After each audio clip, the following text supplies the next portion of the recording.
जब भी कोई व्यक्ति गौतम बुद्ध के संघ में शामिल होता था तो सबसे पहले उन्हें शांति की महत्वपूर्णता सिखाई जाती थी। ध्यान की अवस्था में जाने से पहले भिक्षु को शांत रहने की कला सिखाई जाती थी।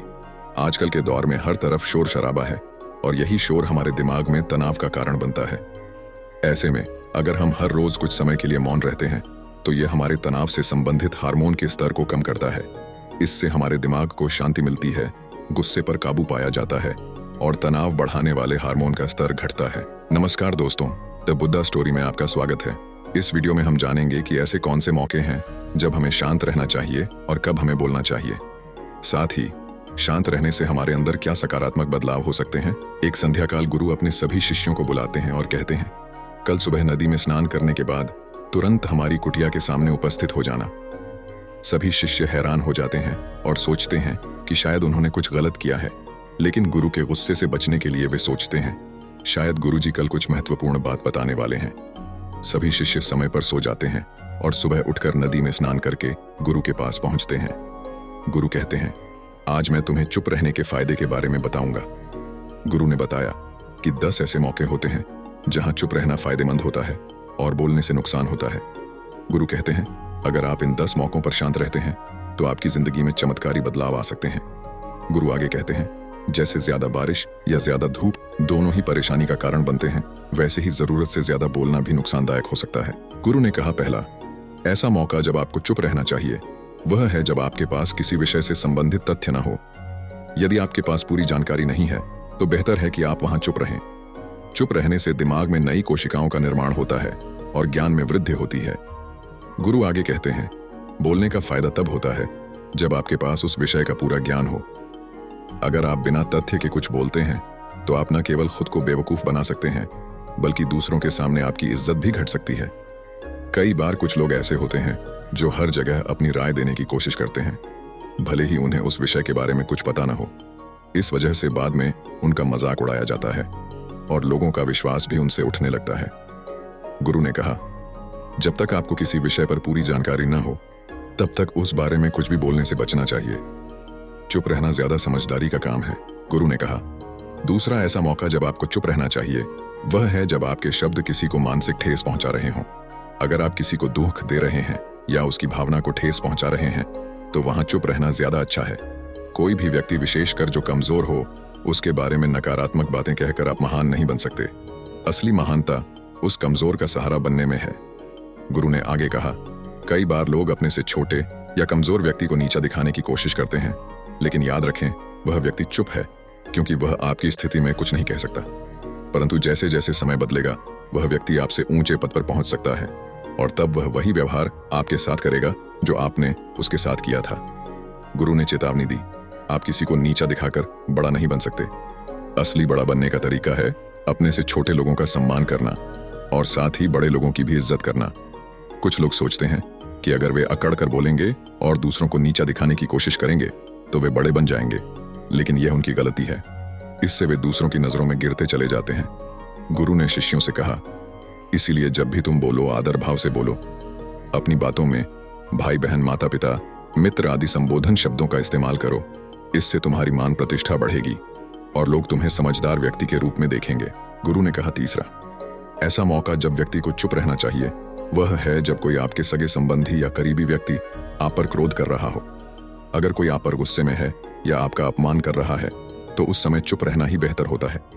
इस स्थिति में अगर आप शांत रहते हैं तो सामने वाले का गुस्सा धीरे धीरे शांत हो जाएगा। जब उसे अपनी गलती का एहसास होगा तो वह खुद आपसे माफी मांग लेगा।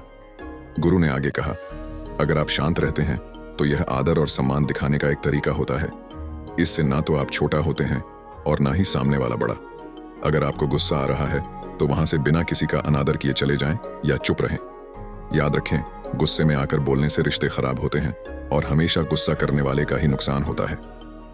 गुरु ने एक उदाहरण दिया, एक बार एक सांप जंगल से भागते हुए एक राजा के महल में पहुंच गया। लोग उसे छेड़ने लगे तो वह बहुत गुस्से में आ गया और पास पड़ी तलवार से खुद को लपेट लिया। धीरे धीरे उसका शरीर उसी तलवार से कटता गया।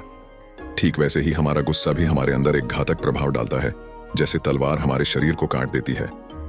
गुरु ने कहा, गुस्सा हमेशा ध्यान से समाप्त होता है। अगर आप प्रतिदिन ध्यान की मुद्रा में बैठते हैं तो आपका गुस्सा नियंत्रण में रहेगा। ध्यान से गुस्से को नियंत्रित किया जा सकता है, क्योंकि यह आपके शरीर में बनने वाले गुस्से को बढ़ाने वाले हार्मोन को नियंत्रित करता है। इसके अलावा जब भी गुस्सा आए तो यह समझने की कोशिश करें कि क्या आपका गुस्सा सही है या नहीं। इस आकलन से आपको खुद ही समझ में आ जाएगा कि गुस्सा करना सही है या नहीं। गुरु ने अंतिम सलाह दी, अगर फिर भी गुस्सा आ रहा हो तो वहां से चुपचाप चले जाएं। धीरे धीरे समय के साथ आपका मन शांत हो जाएगा और गुस्से पर काबू पाना आसान हो जाएगा। गुरु ने कहा, चौथा, ऐसा मौका जब आपको चुप रहना चाहिए वह है जब उस मुद्दे से आपका कोई संबंध नहीं हो। अगर किसी मुद्दे से आपका कोई लेना देना नहीं है तो वहां चुप रहना सबसे समझदारी का काम है। बिना वजह के किसी और के मामले में बोलना आपके लिए हानिकारक हो सकता है, इससे केवल आपका ही नुकसान होगा। गुरु ने आगे कहा, अगर आप दो लोगों के बीच हो रहे विवाद में बिना बुलाए कूद पड़ते हैं तो यह आपके लिए मुश्किलें खड़ी कर सकता है। आपको तभी हस्तक्षेप करना चाहिए जब सामने वाला व्यक्ति खुद आपको अपने विवाद को सुलझाने के लिए बुलाए। किसी की व्यक्तिगत जिंदगी में दखल देने का कोई अधिकार नहीं होता जब तक वह व्यक्ति खुद आपको नहीं कहता। गुरु ने चेतावनी दी, कुछ लोग फालतू में दूसरों के झगड़ों में कूद पड़ते हैं, जिससे उनका खुद का मान सम्मान प्रभावित हो सकता है और लोग उनकी मर्यादा पर सवाल उठा सकते हैं। इसलिए जितना हो सके दूसरों के विवाद से दूर रहना ही समझदारी है। गुरु कहते हैं कि पांचवां, ऐसा मौका जब आपको चुप रहना चाहिए वह है जब आपके शब्द किसी मित्र या उनके परिवार की प्रतिष्ठा को नुकसान पहुंचा सकते हैं। यदि आपके शब्द किसी के परिवार या मित्रों के बारे में गलत या नकारात्मक हैं, तो आपको चुप रहना चाहिए। किसी के परिवार या मित्रों के बारे में बुरा बोलने से केवल आप ही बुरे बनते हैं और जो बात आसानी से सुलझ सकती है वह आपके शब्दों से और बढ़ जाती है। गुरु ने कहा, अगर आप बिना चिल्लाए किसी बात को नहीं कह सकते तो चुप रहना ही बेहतर है। आपके शब्दों से आपका व्यवहार और आपकी असलियत सामने आती है। ज्यादा बोलने से चीजें हमेशा खराब ही होती हैं और कई बार तेज बोलने की वजह से रिश्ते भी टूट जाते हैं। गुरु ने आगे समझाया, अपनी आवाज में मिठास रखें और मजाक को भी सही शब्दों में रखें। अगर आपके शब्द किसी को चोट पहुंचा रहे हैं तो वहां चुप रहना सबसे बेहतर है। उन्होंने यह भी कहा, कभी भी किसी के सामने जब वह व्यक्ति न हो उसके बारे में बुरे शब्द न बोलें। गुरु ने कहा, छठा मौका जब आपको चुप रहना चाहिए वह है जब कोई आपके सामने किसी तीसरे व्यक्ति की बुराई कर रहा हो। ऐसे समय में आपको अपनी राय व्यक्त नहीं करनी चाहिए और सिर्फ चुप रहकर सुनना चाहिए। अगर आप कुछ कहते हैं तो यह याद रखें कि जो आज आपके सामने किसी की बुराई कर रहा है वही कल आपके बारे में भी बुरा बोल सकता है। गुरु ने आगे कहा, नीति शास्त्र के अनुसार जो व्यक्ति चुप रहता है और बुद्धिमानी से काम करता है वही समझदार होता है। बिना कारण के बोलना या किसी के बारे में नकारात्मक बातें करना गलत है। कभी कभी हमारी बुद्धिमानी यही होती है कि हम अपना मुंह बंद रखें और किसी मामले में बिना सोचे समझे कुछ न कहें।